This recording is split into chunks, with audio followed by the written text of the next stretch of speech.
what has happened last night and after Saudi Arabia attacking Yemen, and Al Hudaydah, if I'm not mistaken, Al Hudaydah airport port was hit by they attacked the port by using their fighter jets. And then we were thinking about what would be the response from Yemen. Are they going to attack Aramco? Moments after, in 2 hours, we've seen that Aramco is on fire because of the missiles. And Yemen has decided to escalate the war. And as we talk, and you look at the footage coming out of Aramco, you see everything is on fire. And Saudi Arabia has decided to escalate that, which was not logical to my understanding. Nothing is happening logically. What is your understanding of the situation between Yemen and Saudi Arabia, and what does that mean for the ongoing conflict between Iran and the United States? First of all, let's remember that the genocidal war in Yemen was started by Mohammed bin Salman with the green light coming from Obama in 2015. It was around the time when the JCPOA, the nuclear deal, was being negotiated in Vienna. I was in Vienna, I think, when the war started, when the genocidal war started. So the Emirates and the Saudis began this genocidal war, and everyone in the region backed it. Everyone, Qatar, Turkey, Jordan, the Kuwait, Bahrain, the Emirates. Well, the Emirates were part of it. They were all in on this. And of course, NATO was behind it. Western countries were behind it. They were providing the ammunition, the weapons. Western advisors were keeping the Saudi Air Force in the air. They were bombing Yemen day and night. U.S. ships were patrolling the Red Sea, preventing food from getting in. They starved the people of Yemen. It is said that hundreds of thousands of people died, and many, many died of starvation. Very similar to what we see in Gaza. But back then, there was very little sympathy for Yemen because back then, Al Jazeera was supporting the genocide. Al Arabiya was supporting the genocide. So, and the Western media, the Arabic media, they were all supporting genocide in Yemen. So, when you see Al Jazeera pretending to care about the Palestinians, it's not because they're moral. I mean, they're good people in Al Jazeera, journalists and decent people who work in Qatar. I don't reject that at all. But Al Jazeera itself, its policy was to support the genocide. In fact, I was invited on twice in Al Jazeera, and on Inside Story, and I hit very hard, and then I was banned on Al Jazeera for a very long period of time. They wouldn't invite me again. The same thing happened over Syria. I was invited a few times over Syria, then they stopped. Then it's a long story. I'll tell you about it later. But how I found out that I was banned over Syria, very funny story. But anyway, so they all, the West, the collective West, came to destroy the revolutionaries in Yemen, and because of the Saudi and Emirati money and clout, they were able to get a UN Security Council resolution which stated that the former regime, even though it was overthrown and completely unpopular, that was the internationally recognized government. Even though they don't control anything on the ground, even though hundreds of billions of dollars have been used to kill the people of Yemen to bring them back to power, but they failed. That shows how utterly unpopular and how deeply despised that so-called internationally recognized regime is. So this genocide went for a long time, and once an American, former American official, or I think officer, he said that he was on a ship in the Red Sea, on a naval ship, a U.S. naval ship, and they stopped this boat, and they checked it, and it was full of medicine that was being smuggled into Yemen. And they took all the medicine and dumped it into the sea. That's what the Americans and the Saudis and the Emiratis and the Australians and the New Zealanders and the Canadians and the Europeans and the Qataris and Erdogan and King Abdullah, and that's what everyone was supporting. So gradually, I mean, Yemen resisted, and heroic resistance. And gradually, they began to develop their own technology. And I'm sure the Iranians helped, but Yemen is full of smart people, educated people. Before it was a country like others. I mean, Afghanistan, when you see how terrible the situation is there, we should all remember that Afghanistan, before the Soviet invasion and before the Americans began their dirty war there, creating the Al-Qaeda and the Takfiri groups in the 1980s with the Saudis and so on, it was a country that that was not doing bad compared to other countries in this part of the world. And Yemen too had universities, it had an educated class, it has so now. So they, and definitely with Iranian support, began to develop their own defense industry, which included drones and missiles. So gradually, Yemeni drones and missiles began to strike Saudi oil installations, and they hit them very hard, and that led to the ceasefire.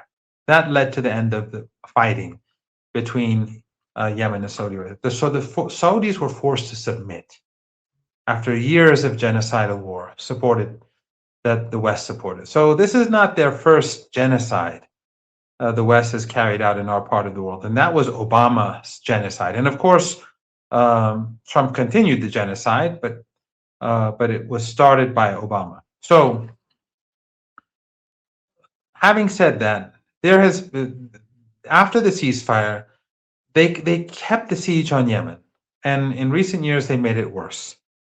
And the Yemenis were becoming increasingly angry about the targeting of women and children and the way in which and of course Western media doesn't care, just like they don't care about the children of Gaza. They don't care about, I mean, every day they're slaughtering people. And yesterday in the West Bank, they killed lots of Palestinians, and these Zionist thugs have been roaming around the West Bank, killing people and stealing land and terrorizing the indigenous Palestinian population. But you won't hear that in the Western media. So then, after Ayatollah Khamenei was martyred, and then the funeral was planned, and the date was declared for his funeral, the Iranians sent a passenger plane, an ordinary passenger plane with an ordinary crew, men and women, to bring in the people of the Yemeni delegation. And when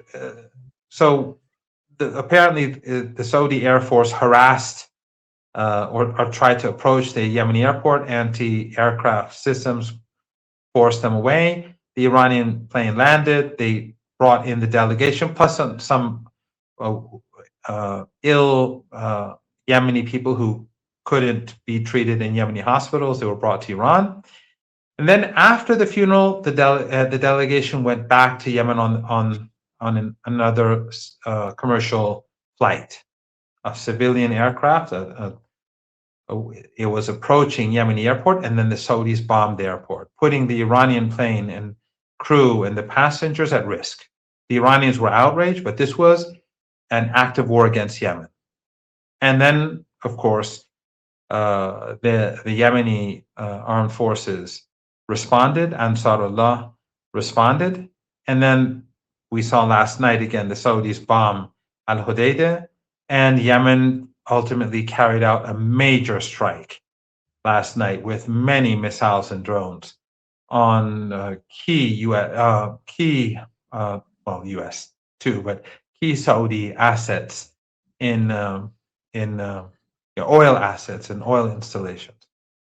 So, and apparently the Saudis have just carried out airstrikes in the border area, which will probably result in further Yemeni counterstrikes.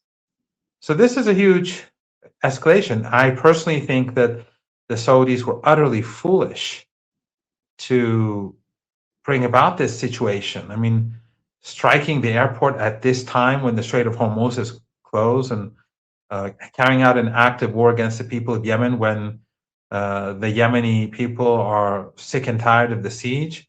Uh, they gave them an excuse and every right to strike back, and it's the best time possible for Yemen because the Saudis, they can't export their oil through the Persian Gulf. They can't, or the Strait of Hormuz. They can't import or export from through the Strait of Hormuz. So they're completely dependent on the Red Sea, and that makes the Red Sea for the Saudis much more important, and thus it makes Saudi Arabia vulnerable, very vulnerable to Ansar Allah. And we've seen Ansar Allah strike three naval ships already, three tankers already, which is a part of the blockade that they started after the strikes on Yemen.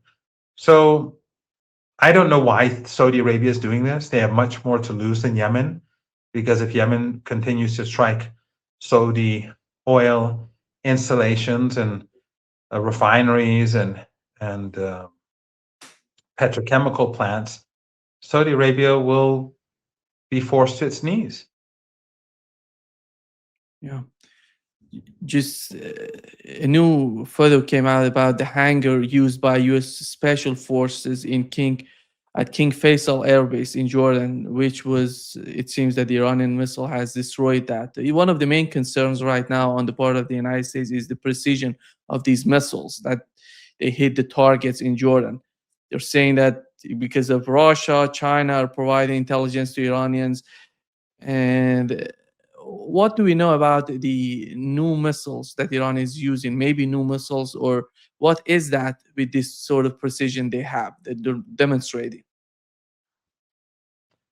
Well, they have no idea why Iran's missiles are so good.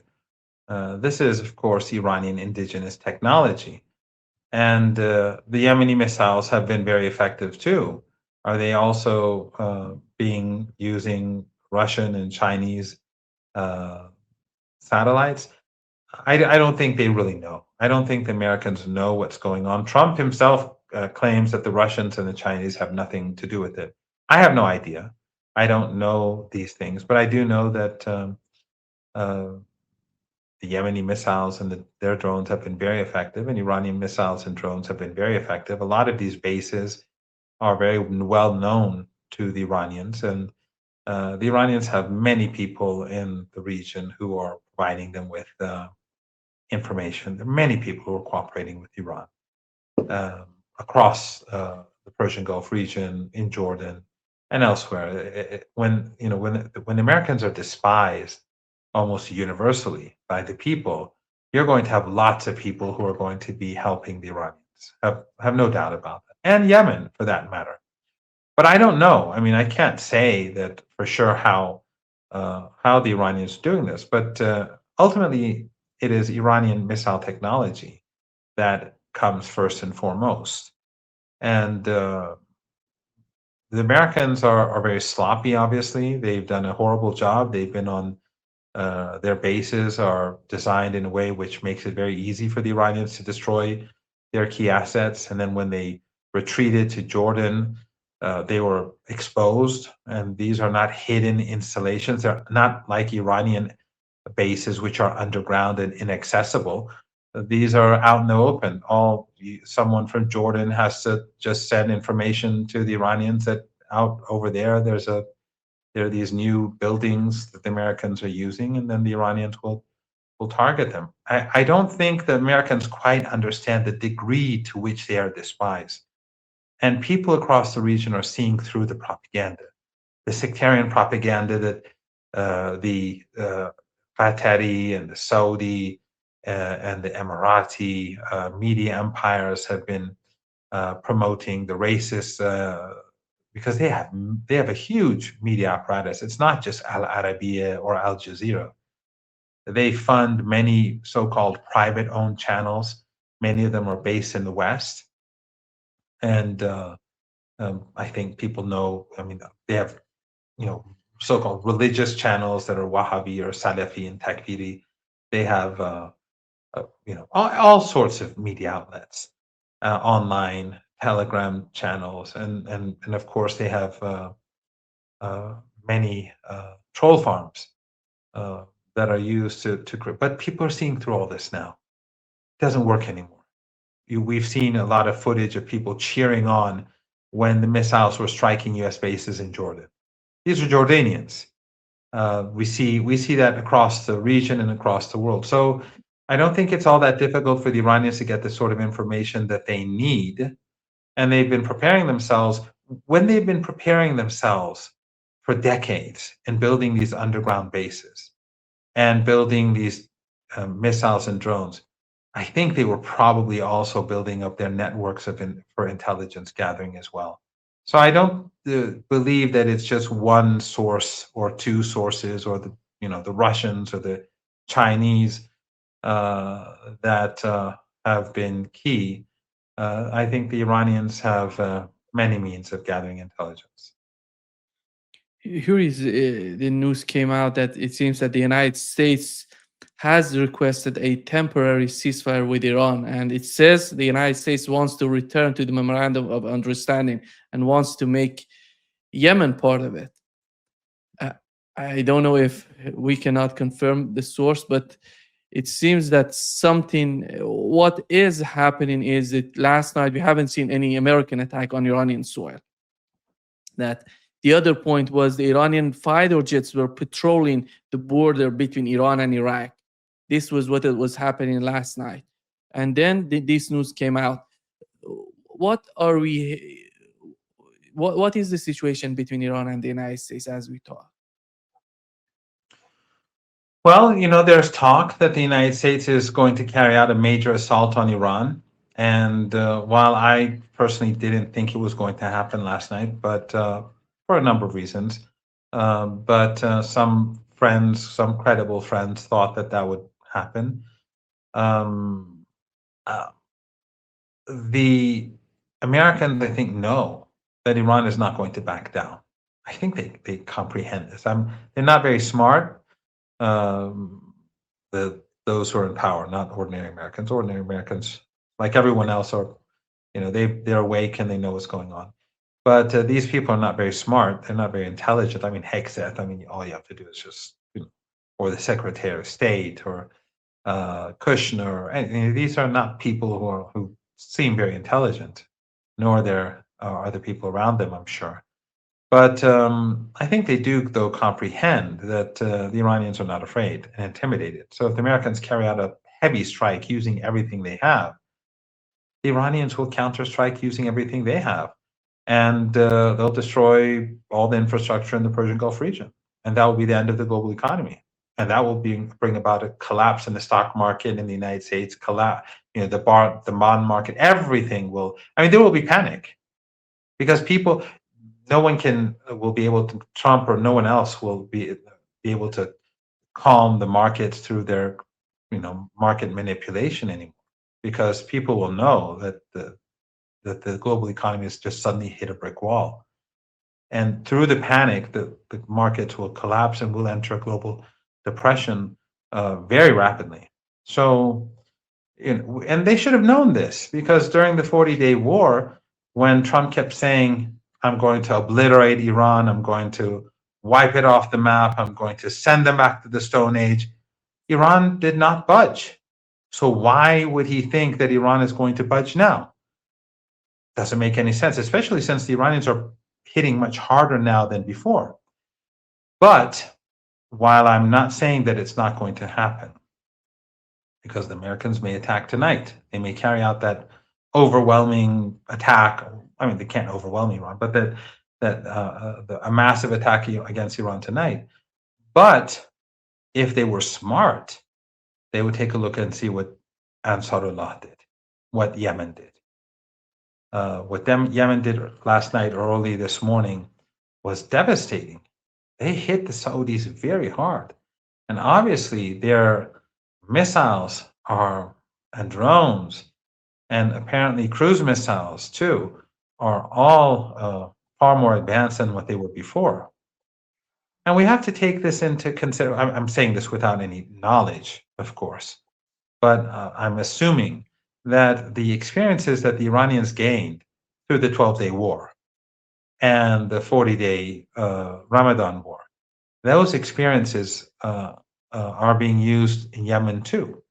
So they're the new technology, but also the way in which they design their underground bases, the way in which they protect their missiles, their drones. I think they've all the lessons learned by Iran have been definitely uh, you know told sent to the people of Yemen so that they would be able to use those lessons in the way in which they wage war as well. And as I said, since the Strait of Hormuz is closed and the Bab al Mandab is closed to the Saudis, and you have two powerful forces, meaning Iran and Yemen, who are now engaged in war, the Americans cannot win. I mean, the Americans have already lost once against Yemen last year, and they've already lost against the Iranians. So how are they going to win simultaneously against both Yemen and Iran? Meanwhile, the Iraqi resistance, which is a huge force, I think people don't recognize the importance of Iraq. They have a huge force, between 100 and 200,000 that I know of. They say it's far greater than Hezbollah, so it has to be far greater than 100,000. So, and they have easy access to all sorts of weapons.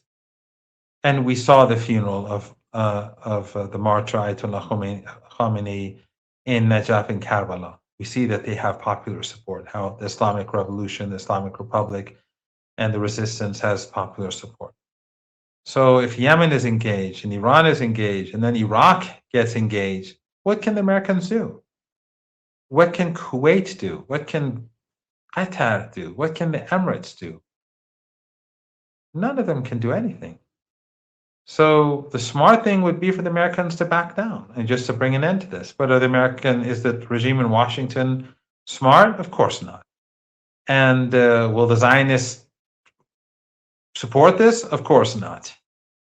But this is the reality on the ground. And of course, as I think I said before, that if there is an agreement at some point, the Iranians are not.